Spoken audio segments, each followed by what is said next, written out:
இந்த நிகழ்ச்சி என்பது ஓடிக்கொண்டே இருக்கக்கூடிய ஒருவருக்கு நேற்று டெல்லியிலே நாடாளுமன்றத்திலிருந்து கிளம்பி சென்னை வந்து சேர்ந்து அங்கிருந்து ஒரு எங்களுடைய கட்சி அலுவலகத்திலே இங்கே திருநெல்வேலியிலே ஒரு நிகழ்ச்சியை நடத்தி முடித்துவிட்டு பட்ஜெட் எதிர்ப்பு கூட்டம், ஒன்றிய பட்ஜெட்டுக்கு எதிரான ஒரு பொது கூட்டத்திற்கு செல்லக்கூடிய வழியிலே ஒரு இலக்கிய பெருவிழாவிலே கலந்து கொள்வது என்பது ஒரு இளைப்பாறுதலை, மனதிற்கு ஒரு மலர்ச்சியை, எங்களுடைய சிந்தனைகளுக்கு எல்லாம் மறுபடியும் ஒரு உத்வேகம் தரக்கூடிய ஒரு நிகழ்வாக இந்த நிகழ்வு அமைந்திருக்கிறது. அதற்கு மாவட்ட நிர்வாகத்திற்கு என்னுடைய நன்றியை நான் மீண்டும் தெரிவித்துக் கொள்கிறேன். சமீபத்தில் தான் தமிழர்களுடைய பெருமை நம்முடைய முதலமைச்சர் அவர்கள் மிக பெருமிதத்தோடு அறிவித்தார்கள். இரும்பின் காலம் இந்தியாவிலேயே அதிகமான அளவிற்கு பின்னோக்கி இருக்கக்கூடிய மண் தமிழ்நாடு. இந்தியா மட்டும் இல்லை, இன்று உலகம் தன்னுடைய வரலாற்றை எழுதும் போது தமிழ்நாட்டை விட்டு எழுத முடியாது. நம்முடைய சிவகலையிலே கண்டெடுக்கப்பட்டு ஏதோ வாய்வாதத்திற்கு பெருமைக்காக நாம் சொல்லிக் கொள்ளவில்லை. அறிவியல் ரீதியான தரவுகளின்படி புளோரிடாவில் இருக்கக்கூடிய ஒரு மிக பெருமை மிகுந்த ஒரு லேபுக்கு டெஸ்ட் அனுப்பி இன்று உலகம் முழுவதும் ஏற்று கொள்ளப்பட்டிருக்கக்கூடிய அந்த ரிசர்ச் முறையிலே ஏற்றுக்கொள்ளப்பட்ட பிறகு நம்முடைய முதலமைச்சர் அவர்கள் அறிவித்திருக்கிறார்கள், தமிழ் என்பது, தமிழர்களுடைய கலாச்சாரம் என்பது, பண்பாடு என்பது, வாழ்வியல் என்பது, வரலாறு என்பது 5000 ஆண்டுகளுக்கு முற்பட்டது, அதை யாரும் மறுதலிக்க முடியாது என்று அவர்கள் அறிவித்திருக்கிறார்கள். இந்த தமிழின் பெருமையை தன் வாழ்நாள் முழுவதும், தமிழர்களின் வரலாற்றை தன் வாழ்நாள் முழுவதும் எழுதி கொண்டு, ஆராய்ச்சி செய்து கொண்டு, ஆய்வு செய்து கொண்டு இருந்தவர் தான் நம்முடைய தோப்பா அவர்கள். பொதுவாக ஆய்வாளர்கள் என்பவர்கள் ஒரு நேர்கொண்ட பார்வை கொண்டவர்கள், நியூட்ரலா இருக்கணும் அப்படிங்கிற ஒரு எண்ணத்தோடு யாராலுமே அப்படி இருக்க முடியாது. அதுதான் நிதர்சனம், அதுதான் உண்மை. எல்லாருக்கும் மனதிலே நம்பிக்கைகள் என்பது அவர்கள் மீது ஏற்றப்பட்டிருக்கக்கூடிய அவர்களுடைய படிப்பின் வழியாக, அவர்கள் சார்ந்திருக்கக்கூடிய மண்ணின் வழியாக, அந்த உலகத்தின் வழியாக அவர்கள் மீது சில கருத்தியல்கள் ஏற்றப்பட்டிருக்கும். ஆனால் அதையெல்லாம் நாங்கள் உடைக்கிறோம் என்ற பெயரிலே மக்களை விட்டுவிட்டு அந்த ஆய்வுகளை தொடர்ந்து செய்து கொண்டிருப்பார்கள். ஆனால் தோப்பா அவர்கள் மக்கள்தான் வரலாறு, சாதாரண சாமானிய மக்கள்தான் இந்த நாட்டுடைய வரலாறு, இந்த நாட்டின் பண்பாட்டை தன் அகம் வைத்துக் கொண்டிருக்கக்கூடியவர்கள் அவர்கள்தான் என்பதை இந்த உலகுக்கு பறைசாற்றிய ஒரு பண்பாட்டு வரலாற்று ஆய்வாளர் என்றால் அது தோப்பா அவர்கள்தான். அவருடைய அந்த முனைவர் பட்டத்திற்கான அழகர் கோயில் என்பதை பற்றிய ஆய்வுகள் வெறும் அந்த கோயிலை பற்றியோ, அந்த சிலைகளை பற்றியோ, அதை சுற்றி இருக்கக்கூடிய புராணங்களை பற்றியோ, அல்லது அங்கே இருக்கக்கூடிய ஆகம விதிகளை பற்றியோ, கல்வெட்டுகளை பற்றியோ மட்டும் அடங்கிவிடவில்லை. இது அத்தனையும் இருக்கு. இதையெல்லாம் விட்டுவிட்டு அவர் எந்த ஆய்வையும் செய்துவிடவில்லை. இதையும் அடிப்படையாக வைத்துக்கொண்டு எந்த புராணங்களின் மீது, எந்த கடவுளின் மீது, எந்த மதத்தின் மீது எனக்கு நம்பிக்கை இல்லை என்று ஆணித்தரமாக சொன்னாரோ அதையும் தன் ஆராய்ச்சிக்கு உட்படுத்தி அதையும் சேர்த்து கொண்டு எல்லாவற்றையும் விட அங்கே இருந்த மக்களுடைய வாழ்வியல் தான் இந்த மண்ணின், இந்த கோயிலின் வரலாறு என்பதை ஒரு சிந்தனையாளராக, ஒரு புரட்சியாளராக நிலைநிறுத்தி காட்டியவர் தான் தோப்பா அவர்கள். அதுதான் அவருக்கும் மற்றவர்களுக்கும் இருந்த மிகப்பெரிய வித்தியாசம். எல்லாரும் ஆராய்ச்சின்னு வரும் பொழுது மக்களெல்லாம் விட்டுருவாங்க. மக்களுடைய வாழ்வியலை, மக்கள் வாழ்க்கை முறையை, அதோடு மக்களுக்கு இருக்கக்கூடிய கதைகளை, ஒரு கோயில் எடுத்துக்கிட்டோன்னா அதை சுற்றி இருக்கக்கூடிய மக்களுக்கும் அந்த நாட்டார் கதைகள், அங்கே இருக்கக்கூடிய பழக்க வழக்கங்கள், அங்கே இருக்கக்கூடிய மக்களுக்கு இருக்கக்கூடிய கதைகளை தாண்டி கலைகள், இது அத்தனையுமே அங்கே இருக்கக்கூடிய, ஏன்னா கோயில் என்பது மக்களுக்கான ஒரு இடம் என்பதை தன் ஆய்வுகளின் வழியே திரும்ப திரும்ப சொன்னவர் தோப்பா அவர்கள். அதனால அந்த மக்களை சுற்றித்தான், அந்த மக்களை அடிப்படையாக வைத்துத்தான், அவர்களுடைய வாழ்வியலை அடிப்படையாக வைத்துத்தான் தோப்பா அவர்களுடைய ஆய்வுகள் தொடர்ந்து இருந்தது. அதனால தான் ஒருபுறம் நாட்டார் தெய்வங்களை, சிறு தெய்வ வழிபாடை தாங்கி பிடித்த தோப்பா அவர்களை ஒரு நேர்காணலிலே கேட்கிறார்கள், நீங்க பெரியாரிஸ்டான்னு. 95% நான் பெரியாரிஸ்ட் என்று ஒரு பதிலை சொல்லுகிறார். 95% பெரியாரிஸ்ட்னு சில பேர் கேட்பாங்க, 5% ஏன் விட்டுட்டாருன்னு. ஏன்னா பெரியாரிஸ்டா இருக்கிறதே பெரியாரை எதிர்க்கக்கூடிய, பெரியாரோடு மாறுபடக்கூடிய உண்மையான பெரியாரிஸ்டுக்கு அந்த உரிமை இருக்கிறது. அது தெரியாதவங்களுக்கு தான் நான் 100%, 200% சொல்ல வேண்டிய அவசியம் இருக்கும். ஆனால் தோப்பா அவர்கள் சொல்கிறார், கலைகளை பற்றி, இந்த சிறு தெய்வ வழிபாடுகளை பற்றி, மக்களுடைய கலைகளை பற்றி, எழுத்துக்களை பற்றி, கவிதையை பற்றி பெரியாருக்கு இருந்த கருத்தியலோடு, ஏனென்றால் அதையும் நாம் தவறென்று சொல்லிவிட முடியாது. பெரியார் இந்த சமூகத்திற்காக உழைக்க வந்த அந்த காலகட்டத்திலே இருந்த அந்த கலை வடிவங்கள், அந்த முக்கியமாக கொண்டாடப்பட்ட கலை வடிவங்கள் எதை முன்னிறுத்தியது என்பதை நாம் புரிந்து கொள்ள வேண்டும். அந்த கலை யாருடைய கையில் இருந்தது, யாருடைய மொழியை அந்த கலைகள் பேசியது, இதையெல்லாம் நாம் கணக்கில் எடுத்துக்கொண்டுதான் இன்று பெரியாரிலிருந்து நாம் வேறுபட முடியும் என்பதை ஆணித்தரமாக அவர் நிலைநிறுத்துகிறார். அவருடைய ஒரு முக்கியமான வரியை நாம் மறந்துவிட முடியாது, பெரியாரை வெல்ல முடியாது, பெரியாரை தாண்டி செல்ல முடியாது. பெரியாரை வெல்ல முடியாது, பெரியாரை தாண்டி செல்லவும் முடியாது அப்படிங்கிறது தோப்பாவுடைய அசைக்க முடியாத ஒரு நம்பிக்கை. இப்படி இந்த திராவிட சிந்தனையோடு, பகுத்தறிவோடு நம்முடைய வாழ்வியலை கொண்டாடியவர்தான் நம்முடைய தோப்பா அவர்கள். இங்கே ஒரு சின்ன உதாரணத்தை அவருடைய புத்தகத்திலேயே அவர் சொல்கிறார். மக்களுடைய வாழ்க்கை அப்படிங்கிறது, மக்களுடைய சடங்குகள் அப்படிங்கிறது, மக்கள் தங்கள்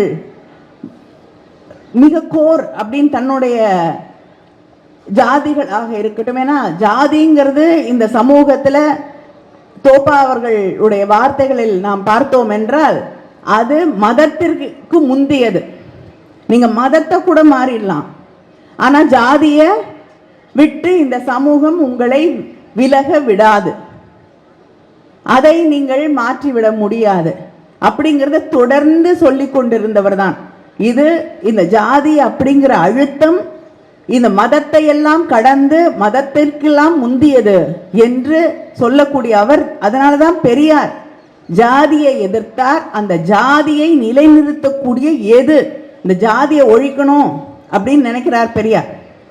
ஆனா இடையிலே பல இடையூறுகள் வருது. ஜாதிக்கும் பெரியாருக்குமான அந்த அத்தனை இடையூறுகளையும் நான் நொறுக்கி தள்ளிவிட்டு என்னுடைய இலக்கு ஜாதிங்கிற அந்த விஷயத்தை உடைக்க வேண்டும் என்பதுதான் பெரியாருடைய இலக்கு. இதைத்தான் தோப்பா அவர்களும் பல முறை தன்னுடைய புத்தகங்களின் வழியாக, தன்னுடைய பேச்சுக்களின் வழியாக அந்த ஜாதிங்கிற கட்டமைப்பு உடைக்கப்பட வேண்டும் என்பதை மறுபடியும் மறுபடியும் அதில் இருக்கக்கூடிய அந்த இழிவுகளை எல்லாம் எடுத்து நம்முடைய நாட்டார் வாழ்வியலை கொண்டாடினார். ஆனா ஜாதியை அவர் தூக்கி வைத்துக்கொண்டு கொண்டாடியதே கிடையாது. மிக தெளிவாக இன்னைக்கு சொல்றாங்க, திராவிடோன்ற வார்த்தையை கேட்டாலே பல பேருக்கு பிடிக்கிறது இல்லை. ஆனால் தோப்பா அவர்கள் மிக தெளிவாக சொன்னார், நம்முடைய பண்பாடு என்பது திராவிட பண்பாடு. அதை நம்ம எதிலிருந்தும் பிரிச்சிட முடியாது. நமக்கு நம்மை சுற்றி இருக்கக்கூடிய கன்னட மொழி பேசக்கூடியவர்களுக்கு, ஆந்திராவில் தெலுங்கு மொழி பேசக்கூடியவர்களுக்கு, கேரளாவில் மலையாளம் பேசக்கூடிய அவர்களுக்கு, அங்கே வாழக்கூடிய சிறு சிறு இனங்களாக இருக்கக்கூடிய மக்கள், இவங்க அத்தனை பேருக்கும் வாழ்வியல் முறை, நம்பிக்கைகள், அந்த இன மக்களுக்கு வழி வழியாக அவர்கள் எதை கடைபிடித்துக் கொண்டு வருகிறார்களோ இதெல்லாம் ஒற்றுமையாக வித்தியாசம் இல்லாமல் தொடர்ந்து இருந்து கொண்டிருக்கிறது. நம்முடைய வாழ்வியல் என்பது பெண்களை சார்ந்து வரக்கூடிய ஒன்று. அதனால தான் தமிழ்நாடாக இருக்கட்டும், ஆந்திராவாக இருக்கட்டும், கேரளாவாக இருக்கட்டும், தாய் வழி சமூகம் என்பதை கொண்டாடிய, அதை நடுவிலே தன்னுடைய அகத்திலே வைத்திருந்த சமூகங்கள் இந்த சமூகங்கள் என்று தோப்பா அவர்கள் சொல்கிறார்கள். அதனால தான் நம்ம வீடுகளில் தாய்மாமன் என்பது மிக முக்கியமான ஒரு உறவு முறையாக இருக்கிறது. தாய்மாமன் என்பது ஒரு சகோதரிக்கு, ஒரு குடும்பத்தில் சகோதரியின் பிள்ளைகளாக இருக்கட்டும், அந்த சகோதரியாக இருக்கட்டும், அவள் திருமணம் செய்து கொண்டு போயிருக்கக்கூடிய அந்த குடும்பமாக இருக்கட்டும், அவளுடைய எல்லா உறவுகளையும் கடந்து அந்த தாய்மாமன் என்ற அந்த உறவு என்பது எல்லாவற்றையும் விட முக்கியமான உறவாக இருப்பதற்கு காரணம் நாம் தாய் வழி சமூகத்தை சேர்ந்தவர்கள் என்பதால் என்று அவர் கூறுகிறார். அந்த தாய்மாமன் உறவு அப்படிங்கிறதுனால அதுக்காக அவர் தாய்மாமனை திருமணம் செய்து கொள்வது, உறவின் முறைக்குள்ளேயே திருமணம் செய்து கொள்வதை ஏற்றுக்கொண்டாரா என்றால் இல்லை. அது நம்முடைய நம்பிக்கையாக இருந்தது என்பதை எடுத்து சொல்கிறார். ஏன்னா நமக்கு தெரியும், எங்க மேடையில் டாக்டர்ஸ் இருக்காங்க, நம்ம உறவு முறைக்குள்ளேயே திருமணம் செய்து கொள்ளும் பொழுது அந்த குழந்தைகளுக்கு எத்தனை பிரச்சனைகள், குறைபாடுகள் வருகிறது. அதுவும் செவித்திறன் இல்லாத பிரச்சனையெல்லாம் அதிகமாக இங்கே இருப்பதற்கு காரணம் இந்த உறவுக்குள்ளேயே திருமணம் செய்து கொள்வது என்பது நிரூபிக்கப்பட்டிருக்கிறது. அதனால் அதையெல்லாம் தாங்கி பிடித்தவர் இல்லை அவர்.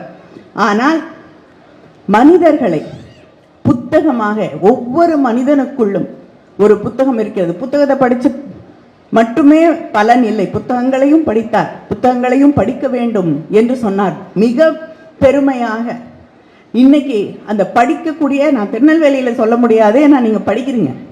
நான் பல சமூகங்களில் பல இடங்களில் அந்த புத்தகம் படிப்பு, வாசிப்பு என்பது குறைந்து கொண்டே வரக்கூடிய அந்த நிலையை பார்த்து அவர் சொன்னது, அவர் வளர்ந்த காலகட்டத்திலே எந்த அளவிற்கு, அதுவும் திராவிட இயக்க பத்திரிகைகள், எத்தனை பத்திரிகைகள் இருந்தது என்பதை பட்டியலிடுகிறார். தன்னுடைய சின்ன வயசுல இருந்து முரசொலி படித்ததை அவர் பதிவு செய்கிறார். அதுவும் அந்த காலகட்டத்தில் பள்ளிக்கூடத்தில் படித்த, இன்னைக்கு நம்ம வீட்டு பிள்ளைங்க பள்ளிக்கூடத்தில் படிக்கக்கூடிய, ஏன் கல்லூரியில் படிக்கக்கூடிய பிள்ளைங்கள் அரசியல் பேசினால் தவறு என்று கண்டிக்கிறோம்.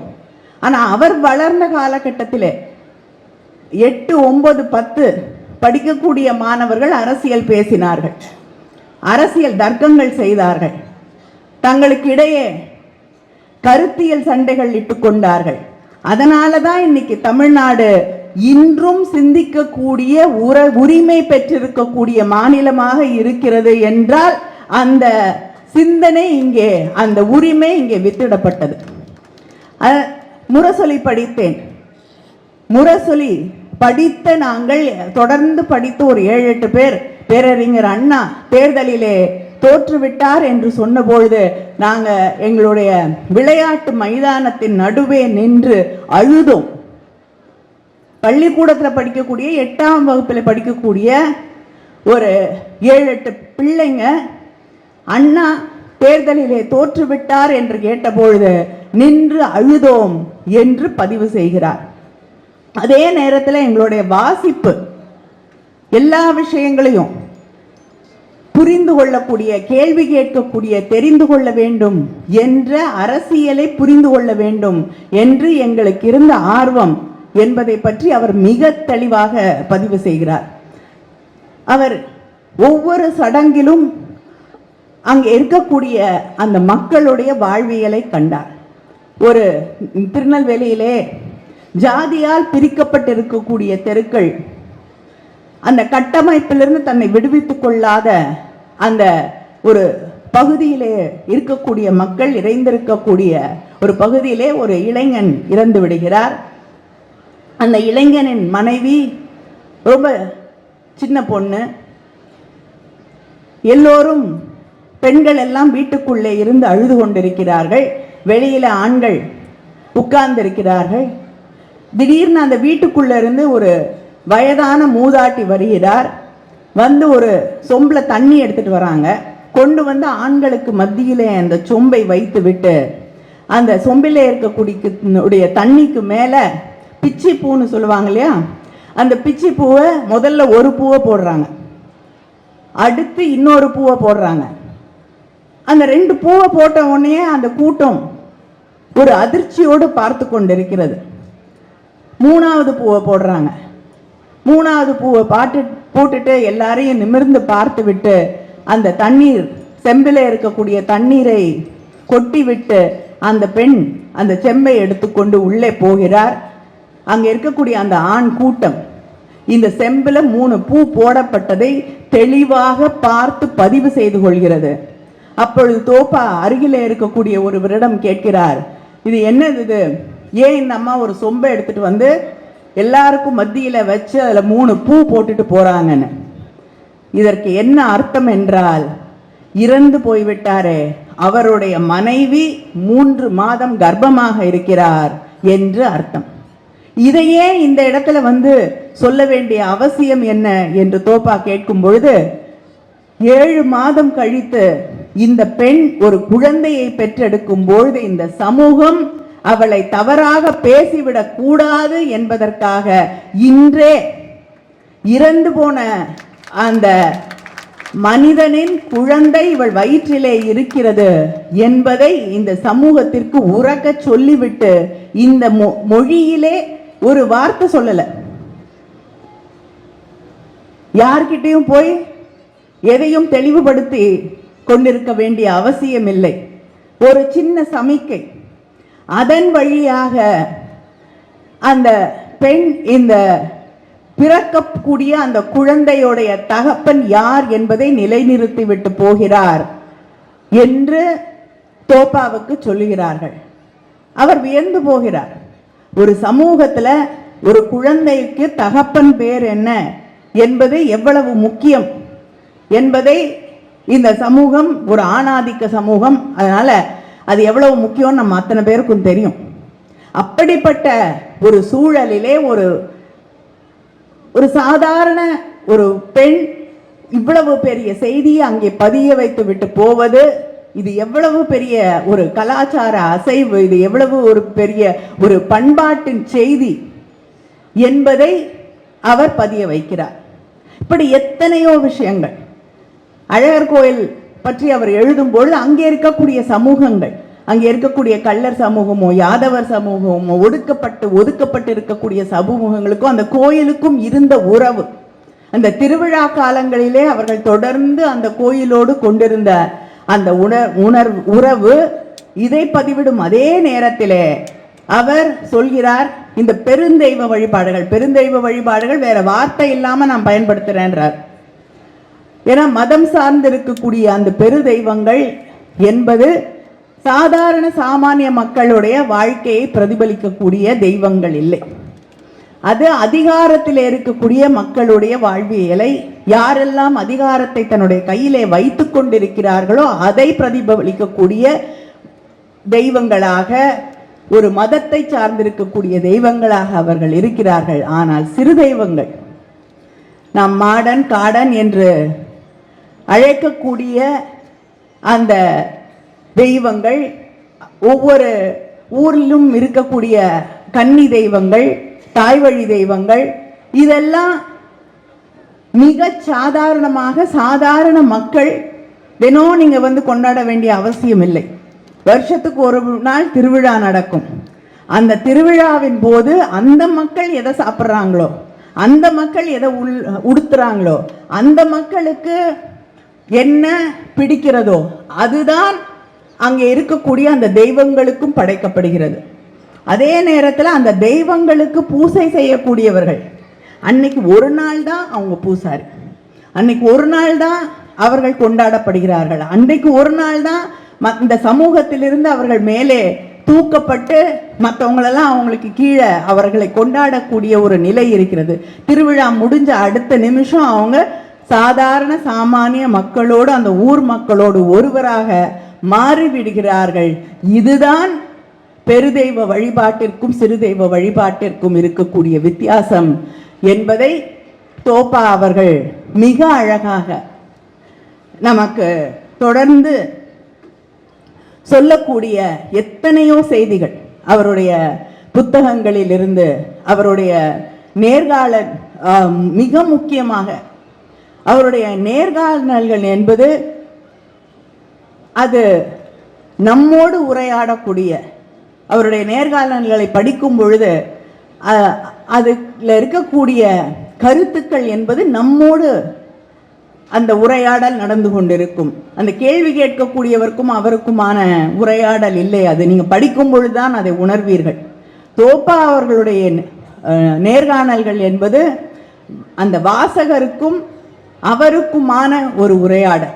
நீங்கள் அதுக்குள்ள போய் அவரோடு தொடர்ந்து பேச முடியும். அந்த நேர்காணல் வழியாக உங்களுடைய சந்தேகங்களை, உங்களுடைய ஐயங்களை நீங்கள் தீர்த்து கொள்ள முடியும். அந்த நேர்காணல்கள் வழியாக உங்களுக்கு பல கதவுகள் திறக்கப்படும். அந்த கதவுகளின் வழியே நீங்கள் சென்றீர்கள் என்றால் உங்களுக்கு தொடர்ந்து பல தெளிவுகள் கிடைக்கும். இன்னொரு உதாரணத்தை சொல்றாரு. இந்த சமூகம் எப்படி பெண்களை பார்க்கிறது. பழையனூர் நீலிய நம்ம கொண்டாடுவதில்லை, நம்ம தெய்வமாக மாற்றி வழிபடுவதில்லை. ஆனால் அதே நேரத்திலே தன் கணவனுக்காக நீதி கேட்ட கண்ணகியை கொண்டாடுகிறோம். பழையனூர் நீலி கதை நிறைய பேருக்கு தெரிஞ்சிருக்கும், சில பேருக்கு தெரியாமல் இருக்கலாம். ஒரு கணவன் மனைவி இருக்கிறார்கள். கணவன் அந்த மனைவியை விட்டு விட்டு வேறு ஒரு ஊருக்கு போகிறான் வியாபாரம் நிமித்தமாக. அங்கே ஒரு பெண்ணை பார்த்து அவ தனக்கு திருமணம் ஆகிவிட்டது என்று சொல்லாமல் திருமணம் செய்து கொள்கிறான். திருமணம் செய்து அங்கே வாழ்ந்து கொண்டிருக்கக்கூடிய அந்த நேரத்தில் திரும்ப அவன் ஊருக்கு வரணும். ஆனால் அங்கே திருமணம் செய்து கொண்ட மனைவி அவனை தனியாக போக விடலை. நானும் வருகிறேன் என்று பிடிவாதம் பிடிக்கிறாள். தங்கச்சியை தனியாக அனுப்ப மாட்டேன்னு அண்ணனும் கூட வரார். அதனால இவனுக்கு என்ன பண்ணுறதுனே தெரியல. ரெண்டு பேரையும் அழைச்சிக்கிட்டு திரும்ப தன்னுடைய ஊருக்கு வரக்கூடிய வழியிலே ஒரு சத்திரத்தில் தங்குறாங்க. அந்த சத்திரத்தில் தங்கும் பொழுது தன்னுடைய மைத்துனனிடம் தனக்கு ஏதோ வேணும் வாங்கிட்டு வான்னு சொல்லி அனுப்பிட்டு தன்னுடைய மனைவியை கழுத்தை நெரித்து கொன்று விடுகிறான். கொன்று விட்டு அதை அங்கிருந்து அவன் வீட்டுக்கு போயிடுறான். ஆனால் அந்த சகோதரன் தன் சகோதரி இறந்து கிடப்பதை பார்த்து அவனும் தன்னுடைய உயிரை மாய்த்து கொள்கிறான். ஆனால் காலங்கள் போகிறது. பழையனூர் நீலி பேயாக மாறுகிறாள். அடுத்த ஜென்மத்திலாவது அவன் வருவான்னு சொல்லி அங்க காத்துக்கிட்டு இருக்கான்.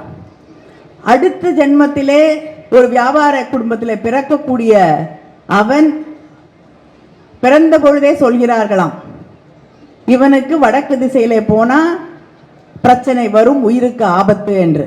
அதனால அவன் கையில ஒரு சின்ன வாழை மந்திரம் செய்து கொடுக்கிறார்கள். ஒரு வயது வரும் பொழுது அவன் வியாபாரத்திற்காக அதே பகுதி பழையனூருக்கு செல்ல வேண்டும் என்று முடிவு செய்கிறான். அங்கே போன பொழுது நீலி அவனை பார்த்து விடுகிறாள். அவனுடைய மனைவியுடைய உருவத்தை எடுத்துக்கொண்டு பஞ்சாயத்தை கூட்டி, இவன் என் கணவன், என் கையில் இருப்பது இவனது குழந்தை, என்னை கோச்சிட்டு என்னை விட்டுட்டு வந்துட்டான், என்னோடு அவனை வர சொல்லுங்கள் என்கிறாள். அவன் முடியாதுங்கிறான். பஞ்சாயத்து பல முறை சொல்லி பார்த்தும் அவன் கேட்பதாக இல்லை. அவர்கள் சொல்கிறார்கள், இன்று ஒரு நாள் நீ அவளோடு தங்கு, இங்கே இருக்கக்கூடிய இத்தனை வேளாளர்கள் இருக்கிறோம், இவர்களுடைய சாட்சியாக உனக்கு ஏதாவது ஆபத்துனா நாங்க உயிரை விட்டுறோம், என்று உறுதி கொடுத்து அவனை தங்கச் செய்கிறார்கள். தங்குவதற்கு முன்னால் அவள் சொல்கிறாள், அவன் கையில் ஒரு சின்ன கத்தி வச்சிருக்கான், என்னை இரவு அவன் கூட இருக்கும் பொழுது கொன்றுவான், அதனால அந்த கத்தியை பிடுங்கி வச்சுக்கோங்க. அந்த கத்தியும் இல்லைன்னொன்னே அவ வசதியா அவனை கொலை செய்து விடுகிறாள். கொலை செய்ததனால் அந்த உறுதி தந்தார்களே அந்த வேளாளர்கள் அத்தனை பேரும் தன்னை மாய்த்துக் கொள்கிறார்கள். ஆனால் அந்த நீலியை நாம் தெய்வமாக மாற்றவில்லை. சமாதி இருக்கு அந்த இடத்துல, ஆனா அவளை தெய்வமாக வழிபடவில்லை. ஆனால் கண்ணகியை தன்னை என்ன கொடுமை செய்தாலும் அவனுக்காக நீதி கேட்ட கண்ணகியைத்தான் இந்த சமூகம் கொண்டாடி கொண்டிருக்கிறது. ஏன்னா ஒரு பெண் தன்னுடைய கணவன் இறந்து போகும் பொழுது தன்னுடைய குழந்தை அந்த இறந்த கணவனுடையது என்று நிரூபிக்க வேண்டிய கட்டாயத்திலே இருக்கக்கூடிய சமூகம் இந்த சமூகம். என்ன பண்ணாலும் அந்த கணவனுக்காக நீதி கேட்டால் நாம் போற்றக்கூடிய சமூகமாக இந்த சமூகம் இன்றளவும் இருந்து கொள்கிறது. தனக்காக ஒரு பெண் நீதி கேட்கும் பொழுது அந்த பெண்ணை நாம் ஏற்றுக்கொள்வதில்லை.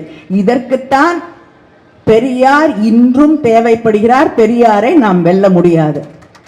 இதை இந்த மாதிரி பழக்கங்களை இந்த இரண்டு நீதிகளுக்கும் இருக்கக்கூடிய அந்த மாறுபாடுகளை தொடர்ந்து கேள்வி கேட்டவர் தான் தந்தை பெரியார்.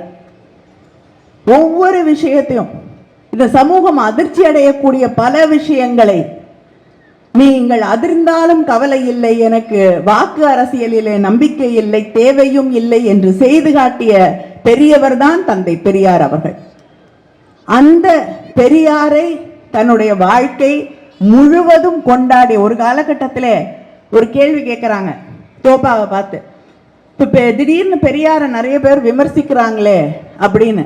ஒரு காலத்தில் இந்த சமூகம் அறிவுசார் சமூகமாக இருந்தது. அப்பொழுது பெரியாரை கொண்டாடினார்கள். பெரியாரை போற்றும் பொழுது அதை ஒரு மிகப்பெரிய அறிவுள்ள மனிதர்கள் செய்யக்கூடிய ஒன்றாக பார்த்தது. இன்னைக்கு பெரியாரை திட்டுறது ஒரு ஃபேஷன் ஆயிடுச்சு.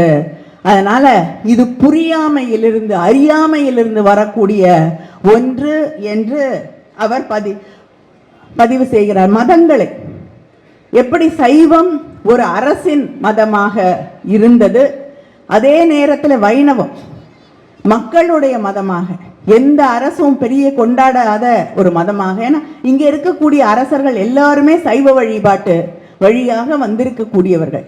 அதனால ஒரு பெரிய அரசாங்க போற்றுதல், அரசாங்கத்தை பற்றி கொள்ளக்கூடிய வாய்ப்பு வைணவத்திற்கு கிடைக்காத நேரத்திலே தான் அது நெகிழ்ந்து கொடுத்து மற்ற சமூகங்களை சார்ந்தவர்களை கோயிலுக்குள்ளே அனுமதித்தது. அதனால்தான் ராமானுஜர் எல்லா ஜாதியை சேர்ந்தவர்களும் கோவிலுக்குள்ளே நுழைய வேண்டும் என்ற ஒரு கருத்தை முன்வைக்கிறார் என்று தோப்பா அவர்கள் சொல்கிறார்கள். இதுல மிக முக்கியமான கருத்து என்னவென்றால், மதம் என்பது அரசு நிறுவனமாக மாறிவிட்டால், அரசின் கைக்குள்ளே போகக்கூடிய சூழல் ஏற்பட்டுவிட்டால் அந்த மதம் மக்களுக்கான மதமாக இருக்காது.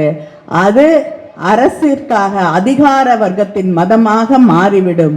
அது மக்களுடைய மதமாக இருக்க வேண்டும் என்றால் அரசிற்கும் மதத்திற்கும், ஆளும் கட்சிக்கும் மதத்திற்கும் ஆன இடைவெளி என்பது தெளிவாக இருக்க வேண்டும் என்பதைத்தான் தொடர்ந்து தோப்பா அவர்கள் தன்னுடைய எழுத்துக்களின் வழியாக, பேச்சுக்களின் வழியாக தொடர்ந்து பதிவு செய்து கொண்டிருந்தார். இப்படி இந்த சமூகத்திற்கான பல்வேறு கருத்துக்களை, நம்முடைய கலைகளை, நம்முடைய மொழியை, நம்முடைய உணவு முறைகளை, இது எல்லாம் தான் நம்ம என்ன தொழில் செய்கிறோம், எந்த பகுதியிலே வாழ்கிறோம், என்ன உணவை நாம் உட்கொள்கிறோம், அந்த உணவுக்காக என்னென்ன பழக்க வழக்கங்களை மேற்கொள்கிறோம் என்பதையெல்லாம் தொடர்ந்து, ஒவ்வொரு பகுதிக்கும் ஒரு உணவு முறை இருக்கிறது. இங்கே விளையிறது அங்கே விளையாது. இப்போ குளோபலைசேஷன் எல்லாமே ஒரு குளோபல் வில்லேஜ்னு எல்லாமே ஒரு இடத்துக்கு எல்லாம் சந்தை மயமாக்கப்பட்டிருக்கிறது. அதனால அங்கே அர்ஜென்டினாவில் விளைஞ்சா இங்கே கிடைக்குது, அது தவறு என்று யாரும் சொல்லவில்லை. ஆனால் அப்படி இங்கே இருக்கக்கூடிய சூழலிலே நமக்கு ஏற்ற உணவா அது என்ற கேள்வியை நாம் கேட்க வேண்டும் என்கிறார்.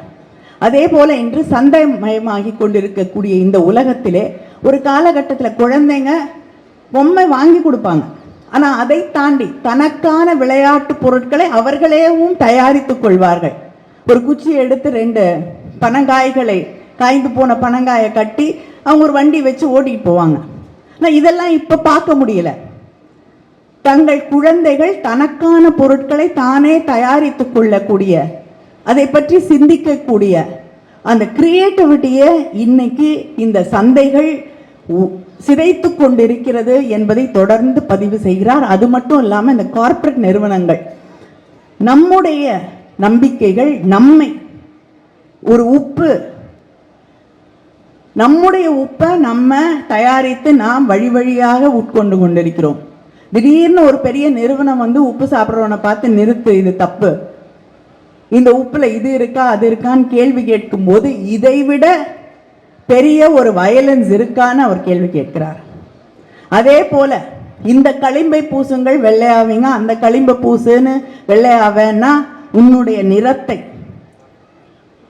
நீ யார் என்பதை நிராகரித்து உன்னை வேறொன்றாக மாற்றக்கூடிய அந்த அழுத்தத்தை தொடர்ந்து உருவாக்கி கொண்டிருக்கக்கூடிய சமூகத்தில் நாம் வாழ்ந்து கொண்டிருக்கிறோம் என்பதை புரிந்து கொள்ளுங்கள் என்பதைத்தான் அவர் மீண்டும் மீண்டும் மீண்டும் இந்த சமூகத்திற்கு ஒரு செய்தியாக சொல்லிக் கொண்டிருந்தார். இப்படி அவரை பற்றி பேச வேண்டும் என்றால் பேசிக்கொண்டே போக முடியும்.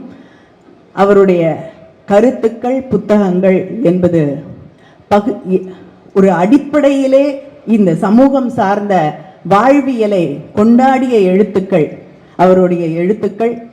நாம் யார் என்பதை அடையாளம் காண அந்த எச்சங்களை, அதன் வேர்களை தேடி சென்ற அவருடைய ஆய்வுகள். ஆனால் அதையெல்லாம் தாண்டி நாம் யார் என்பதை, நாம் எதை பாதுகாக்க வேண்டும் என்பதை, எதை எதிர்த்து நிற்க வேண்டும் என்பதையும் அவர் தொடர்ந்து பதிவு செய்து கொண்டிருந்தார். அந்த பதிவுகளை நாம் என்றென்றும் மறந்துவிடக் கூடாது. அதனால் வாசியுங்கள். வாசிப்பின் வழியாக இந்த உலகத்தை நீங்கள் புரிந்து கொள்ள முடியும். அதே நேரத்தில் உங்கள் பக்கத்திலே இருக்கக்கூடிய எல்லா மதத்தையரும், ஜாதியை சார்ந்தவர்களையும், உங்கள் அருகிலே இருக்கக்கூடியவர்களை நேசியுங்கள், அவர்களோடு உரையாடுங்கள், அவர்களுடைய வாழ்வியலை தெரிந்து கொள்ளுங்கள். அதுதான் இந்த சமூகத்தை அன்பான சமூகமாக, தமிழ் சமூகமாக தக்க வைக்கும். நன்றி, வணக்கம்.